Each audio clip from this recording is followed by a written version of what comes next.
Good morning, and welcome to another episode of A Conversation with Father Orsi. I'm B.C. Cloutier, Chairman of the Board of Action for Life, and this is Father Michael Orsi. How you doing, Father? I am doing fine. How about you?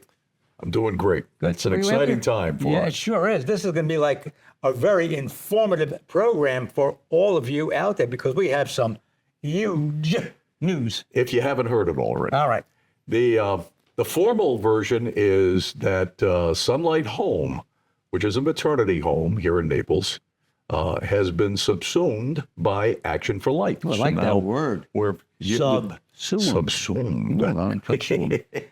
That means like it was acquired. Yes. I like that. You know, a lot of people, when you say Sunlight Home, which has been like in the area for like over 30 years. 30 years. Yeah. And they say, what's Sunlight Home? So now BC is going to tell you what Sunlight Home is. It's not just a maternity home, but it's more than that. That's a key statement, Yeah. Father. It's not just a maternity home. It's a program where a woman who finds herself in difficulty and is pregnant can come to Sunlight Home, enroll in the program, have her baby, and then she and the baby can stay there for 2 years. Now, during that time, they get financial literacy training, they get job training, Homemaking. everything that they need so that at the end of that 2 years after the baby is born, a woman leaves Sunlight Home self-sufficient and not a burden on society. Yeah. And, you know, the magnificent part about all of this is that pro-lifers are really going the next step. They're really going the next step. People would say to me, oh, yeah, you know, you people are pro-life, you're pro-life, you're pro-life. But then the baby comes, and then what do you do? Well, this is an example of what we do because we realize that, well, abortion is not a solution. Okay, folks, Father O was talking to you straight. Abortion is not a solution. But sometimes you have women, unfortunately, that say, but what am I going to do? I have no place to go. Look, we had cases where their parents didn't even want them in the house. And then there are battered women. Yeah. There are there are women that find themselves in difficult circumstances, but don't want to abort their baby. Right. And if they could only go to a place like Sunlight Home, they would, but they don't even know about Sunlight Home. So we're going to tell you more about Sunlight Home today. And we're also going to say this, that, folks, you know, Father O has always told you have an obligation to support pro-life. Well, you have an obligation to support Sunlight Home because this is 100% plus pro-life. It's taking care of mother and it's taking care of child. 2 years, and I'll put this in a very simple way, to get her act together. Right. Yeah. To be able to take care of herself, to take care of the child. But there's something else, BC, and Father O wants to make sure you understand this. Sunlight Home takes the woman in, you know, she's pregnant, she's with child, and once the baby is born, they can stay there, they can take these classes in homemaking and economics and job training, whatever the case may be. But there is something more. Suppose a woman says, I want to give the baby up for adoption. And there's the adoption option. So, BC, talk about the adoption option. Well, as we've talked about in other programs, Action for Life is very committed to adoption. And we have the infrastructure and the economics in place that we can help to facilitate an adoption when that's appropriate. Right. And there are some women that choose that route. Now, they don't have to be residents of Sunlight Home. If someone who's watching this program is pregnant and says, I really can't handle a child at this point in my life, by gosh, get in touch with us, actionforlife.org. And we'll find, we don't have to find, Right. We will just connect you with an attorney who will connect you with adoptive parents. And the whole thing is smooth and it cost free to the mother. So there are a lot of options for us to save babies, and that's our business, saving babies. And there are, I think, thousands of people that are looking to adopt a child, and we can expedite that adoption. They have today these, what they call open adoptions even. And that means what? It means that, well, you can stay in contact with the child and the child's adoptive parents. Birth mother can stay in touch. if they want to. And I've seen this work out beautifully. And sometimes the birth mother comes back, maybe a couple of times a year, and they have a meeting with the child and the adoptive mother and father. And it's a wonderful, wonderful thing. It's so rewarding that not only did you save a life, but you also gave this life a foot up on life, that they're going to be raised in a nice home. They're going to have financial resources to support them. They're going to have a ton of love from the adoptive parents, and the birth mother will know that this child is well taken care of. Sometimes the birth mother wants to keep the child, but, maybe they realize they're not able to do it just yet. The circumstances are just wrong. Right. And by the way, with open adoption, for a long time, you couldn't find out if you were adopted. You couldn't find out who your birth parents were. There were laws against it and all kinds of crazy stuff. I think the more modern thought is, rather than sit a child down when they're 12, 13, 14, whatever the age you think is appropriate, and say, oh, by the way, you're adopted. Right. I mean, talk about hitting somebody in the head with a baseball bat. Right. Much easier from the time the child is able to understand, walk, talk, etc., to say, hey, we're your adoptive parents. We're your mom and dad, and this is the woman who gave birth to you. Yeah. And everyone works in concert and in harmony. Yeah. And as I said, I've seen it. It works out beautifully. And as a matter of fact, I saw it for the first time working out beautifully many years ago. I was at an event for Sunlight Home, and they invited back some of the adoptive parents, and the birth mothers were there too. And I sat at a table with them, and it was just a wonderful, wonderful experience. But I'll tell you one. You said, sometimes somebody wants to find out, who was my mother, who was my father, all that stuff. Well, I have two cousins from China. Well, there was no question they weren't Italian. they found out pretty quickly. Is that true? Yeah, it's true story. True story. Wow. But when you ask them what they are, they say they're Chinese, Italian of Chinese descent. That's what they say. So, and they're wonderful. But let me tell you this: you're not going to find out who your parents are if they came from China. I mean, that's a needle in a haystack over there. Well, Russia too. Yeah. But they're not giving out. The Chinese are not giving us little girls. We see a lot of little girls from China. Yeah. And now they cut that off because they have a population decrease in China too. And, you talk about this decrease in population, it has a terrible effect on all of society. You have no people then to support, old people like me. And then you have a loss in talent, a loss in brain power. You have all that loss. And this is what's happening now. It's happened in China because they had the one child rule over there. But, we have legal abortion in this country. Yeah. We don't have enough people being born, and we're killing them. How right. crazy is that? It is, folks, I'm going to use some Italian on you. This is stonata, capisci? I mean, that means it's you don't know how to speak Italian, did you? No, well, I do now because I hang around with you. I could say some other stuff too, but it would never get past the censors. But yeah, I mean, you're killing babies, and we have a birth dearth in our own country. The Russians have the same problem. They don't have any young people over there either. The unfortunate thing is that they're sending a lot of their young people to fight battles and getting killed. It's terrible. I mean, this makes no sense. Well, and if you'd like a segue, Father, we could talk about euthanasia, which is becoming more and more acceptable in the U.S. But if you just look to our neighbors, look at our neighbors to the north, the Canadians, I think last year, if I got this statistic correct, they killed 70,000 people. And some of it was really pretty questionable. We talked about this in another program. A young girl who was suffering from depression, I think she was 17 years old, took her own life. That's terrible. It's just awful. So we do have a problem with a lack of babies in the Western world. Now, the Muslim country is not having that problem. They believe that you have to propagate the race, and if we continue like this, the world is going to be Muslim. I was in Ireland this past summer, and the Muslim population has grown exponentially, where the Irish population, birth, down. France, In France. Yeah. UK. Yeah. Even Italy. Could you imagine a world without Italians? Holy cow. I mean, imagine a world if you didn't have a whole bunch of Italians, they invented pizza.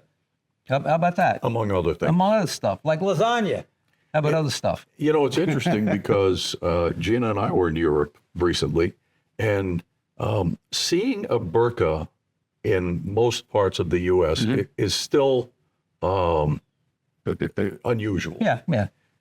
Where you go to Europe and you just see women in burqas. Yeah. Well, BC, it's because of where we live. I mean, if you go to Michigan, you go to Dearborn, yeah. Michigan, there are minarets in the streets. And I think the town like Dearborn and Hamtramck, I mean, I used to live there at one time. The police have Islamic writing on their shoulder patches. And their populations are growing, whereas the Western countries, the population is decreasing. So, I mean, not that I'm saying that, Muslims shouldn't have babies. I mean, God bless them, have babies. But, we need babies too. And getting back to Sunlight Home, we know we need babies. There's the moral reason. Morally, we cannot kill. Thou shalt not kill. Innocent life. Abortion is a heinous crime. It's a heinous crime. It's a mortal sin. It's something that people can they're excommunicated for having an abortion. It's not right. At the end of the day, it is not right to kill a defenseless human being. Right. So, what are we going to do about it? Sunlight Home. This is why we have Sunlight Home, to take in these women, to help them to get through the pregnancy, and then to have the baby, and then to decide. You want to keep the baby? They could keep the baby. They have a room, and they could put the baby with them in the room. Most women do keep the baby. Yeah. And then if you want to give the baby up for adoption, that option is there too. So, folks, this program is very important because it's introducing you to Sunlight Home, maybe for the first time. We've been around. I mean, I've been around, Southwest Florida for a long time now, and I still meet people, a lot of people. What's Sunlight Home? Right. They don't know. Well, but you see, the reason why is they don't know is because of this. I'll tell you why. You can't put a sign out, right, and say, for security reasons. Yeah. I mean, because you'll have somebody's ex-boyfriend or a pimp. Some of these girls were involved with sex trafficking. Yep. And the guy that the sex trafficker, whatever they call them, these are horrible people. They'll get the girl pregnant, and then we take the girl in, but you're afraid that the pimp, and they're the lowest of the low, or the boyfriend will come looking for the girl. So you just can't put up a sign, Sunlight Home. And if you just say maternity home, well, that's what they used to be called, right? Maternity home. I don't think people really get the full import of why Sunlight Home exists. Years back, and folks, I'm not making light of this at all. Believe me, I'm serious about this. You would have a girl that got pregnant. I used to call it out of wedlock. Yeah. Out of wedlock. And it bore a stigma to it, a little bit of shame. So she went away. Yeah. You go to your Aunt Minnie's in California for a couple of months. Or you go to a convent. Or you go to a convent. And many years ago, I remember nuns would run these maternity homes. Yeah. Yeah. Oh, and yeah. you have like a whole bunch of babies there, and the nuns took care of them. The girl was there, had the baby, and usually the baby was put up for adoption. Right. Usually the baby was put up for adoption. So today things have somewhat changed. A lot of times the babies are not put up for adoption. We don't have maternity homes like we used to have way back. Well, remember Father Baker in Buffalo had that big. Oh, yeah. Well, my wife was born there. Well, your wife. And we can talk about that, but let's take a break. All right. We'll be back right after this.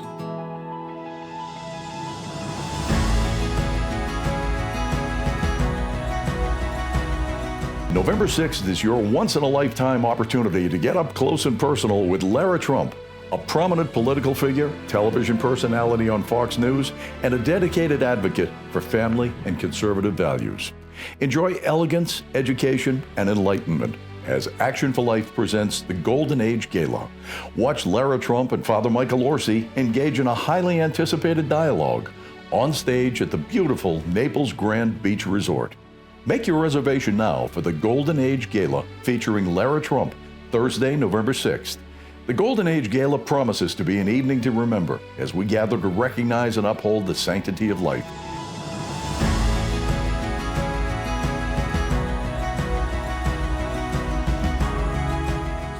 We'll get back to a conversation with Father Orsi in just a moment, but right now I'd like to talk to you about the cost of producing and airing this television program, which amounts to about $3,000 per episode.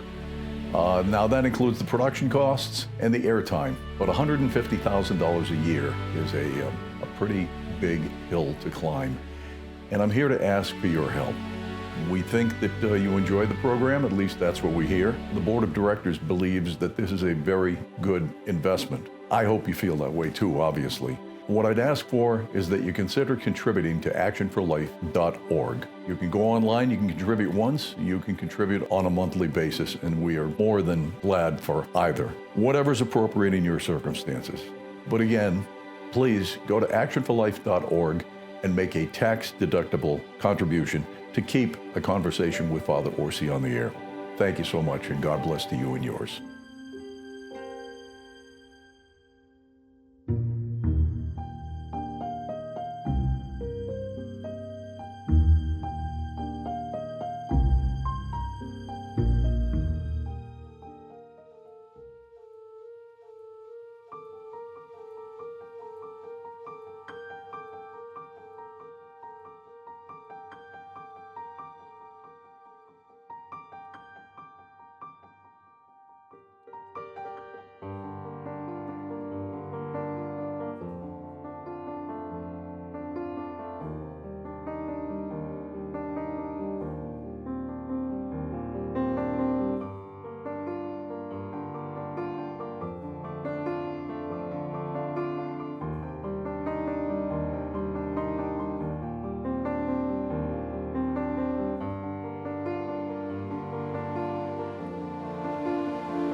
Welcome back to a conversation with Father Orsi. I'm BC Cloutier. Today we're talking about Sunlight Home, and there's an interesting angle. You talked about Father Nelson Bacon, who is at this point, I believe, venerated. I think Venerable Father Baker, So they're waiting for one more miracle before they can. priest from Buffalo. Read his story. It's a wonderful story. Yeah, if you Google Father Nelson Baker, it's sort of similar to your story, Father. I don't think so. Although he entered the seminary much later than you did, but he was a priest who got things done, and to this day, there's a beautiful, beautiful basilica. It's in Lackawanna, New York, which is a suburb of Buffalo, where all the steel mills used to be. Ironically, it's largely populated by Muslims, but that aside, the Our Lady of Victory Basilica is just breathtaking, and they still have a school, but they had a maternity home where, as I mentioned, my wife was born, and they had a hospital, and I mean, he just did it all.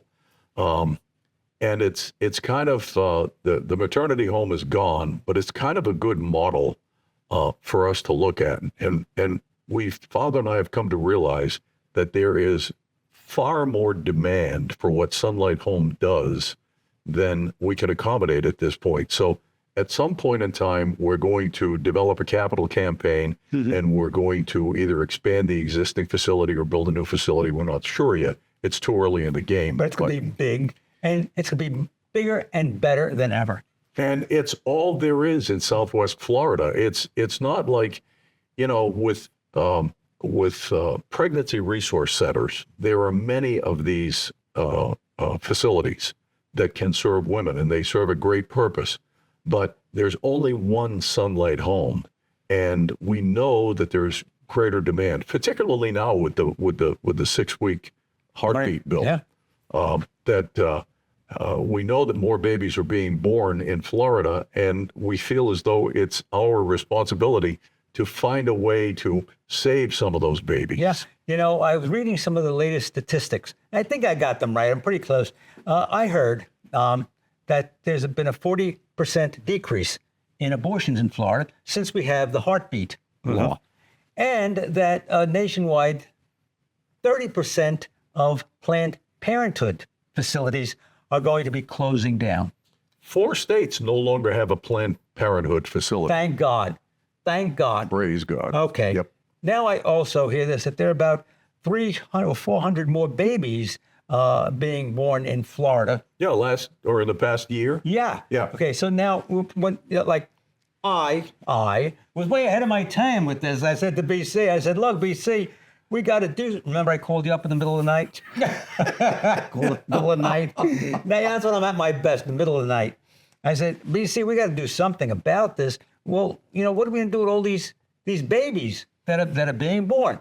So, you know, we have these wonderful, like BC said, community pregnancy resource centers. They're great. They're great. You know, they bring the woman in, they take a ultrasound. And I don't know how much is saying ultrasound at 6 weeks. I don't know. It's a little beyond me.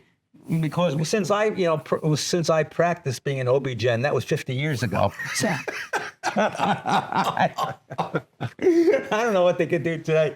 But I saw on ultrasound once a baby, you know, maybe about 3 or 4 months along, and wow, wait, holy cow! It's the technology today, it's all 3D. And, it's amazing. It's amazing. So anyway, if we have these extra babies, where are we going to put these babies? So I said, BC, you know, we have to get involved with Sunlight Home, and like a dear friend of mine has been running it for years, Carolyn Bott, who is an absolute saint. Oh, yeah, she's like fantastic. And so we began to talk to Carolyn, you know, what can we do? How can we make it better? And blah, blah, blah. We decided it's a perfect fit.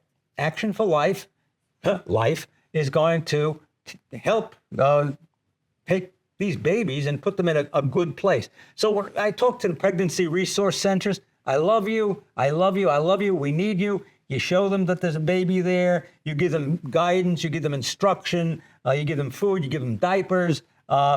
But then there'll be some cases where, now what? Or the woman needs more than that. And so the pregnancy center can refer that woman to Sunlight Home. Yeah. Because they realize she needs to get back on track. Maybe it's getting a GED. Maybe it's just developing job skills. Maybe it's getting a driver's license. You know, these are things that Sunlight Home does in the course of this long residency program that is so important. Yeah. You know, BC said he thought he made a mistake. He said, girl. Hey, some of them are girls. Some of them are girls, yes. We had a girl there. She came into what, 14, I think. 14. And, you know, she went home and she got raped by a sex trafficker. And she goes home and tells her mother she's pregnant. The mother says, there's not enough room in this house for both of us. 2 adults, she said, 2 adults. Get out. So she goes online. I mean, thank God, sometimes online is fantastic. She tried to find a place to go. No place wanted to take her because they said, we don't take girls until they're 18. Well, what do you do now? Wait 4 years to have the baby? I mean, this is wacky. So she called Sunlight Home. Come right over. And they kept her, not 2 years, but 4 years, and gave her a high school education. Private school. She's a great success story. Yeah. And she's got a beautiful little boy. They're doing great. We're very proud of them. Right. Now, I ask you, we were talking about, you know, your wife, Gina. Then she got adopted from there. How long did... She did. When she was, I think, just a few weeks old. Oh, a little one, huh? Yeah. It was a situation where her parents went to, you know, the maternity home and said, we'd like to adopt. And they had already adopted a son. And when it was all said and done, there were 5 kids. As is often the case, 3 were adopted, and then 2 came naturally. That happens. So Gina didn't know her, and I'm sharing some things here, but I'm sure that my wife is fine with it. She didn't know her birth mother until a few years ago. And Was the birth mother happy to see her? yes, very much so. And said, I didn't have a choice. It was the typical story. Teenage girl, didn't have a lot of options. Father said, that's it. You're going to the maternity home. She was in Rochester, New York. She went to Buffalo, New York, 60 miles away. Went into to Father Baker's or Our Lady of Victory, the maternity home, had Gina, and Gina was given up for adoption. So when we finally tracked her down, and it was a combination of online sleuthing, and then it happens that a good friend of mine is a private investigator, and I called him and he said, "Let me see what I can do." Well, he can access things that the general public cannot, and he came back and he said, "Yeah, this woman is it." And I said, "Would you call her? I don't want, Gina to call her. Would you call her?" And he said, "Yeah, I'll be happy to." He called. He said, "I represent a party that thinks maybe." And the woman right away broke down and said, "Oh my God, I'd love to meet." So they've developed a relationship. It's interesting to me to observe it, Father. It's not a mother-daughter relationship because Gina has a great relationship with her adoptive mother, but she also has a good relationship with her birth mother. And it was nice to learn some medical history and things like that. So it's turned out very well. Yeah. You sometimes hear a story that the birth mother or, the father, they don't want to meet the child. They say that was a past in my life. It's over, and it's well, I don't know. It's all kinds of different personalities. But for the most part, they've been very successful. I have a cousin. He was adopted, and he really never cared about his birth parents. He said, "Look, I got wonderful parents. I'm happy. I like them a lot. They like me, and wonderful." His son goes and gets one of his Ancestry 235, whatever it is, Ancestry. Yeah. And his Ancestry.com. son, yeah, whatever it is. And his son takes the test, and then my cousin gets letters, emails from people that I think were related. And he found who his birth mother was. Wow. And she married his real father. And he has brothers and sisters look just like him. It's wonderful. He's back together with them, back together. So, well, that's the story of Sunlight Home. It's the first chapter in the new chapter, or it's the first, I don't know. It's new to us, and we're going to do big things with Sunlight stay Home. tuned, folks, because this is huge. That's all we have time for today. Thank you so much for tuning in, and thank you so much for being here. We'll be here at the same place, the same time next week. Until then, my name is B.C. Cloutier, wishing you a very great week, and God bless.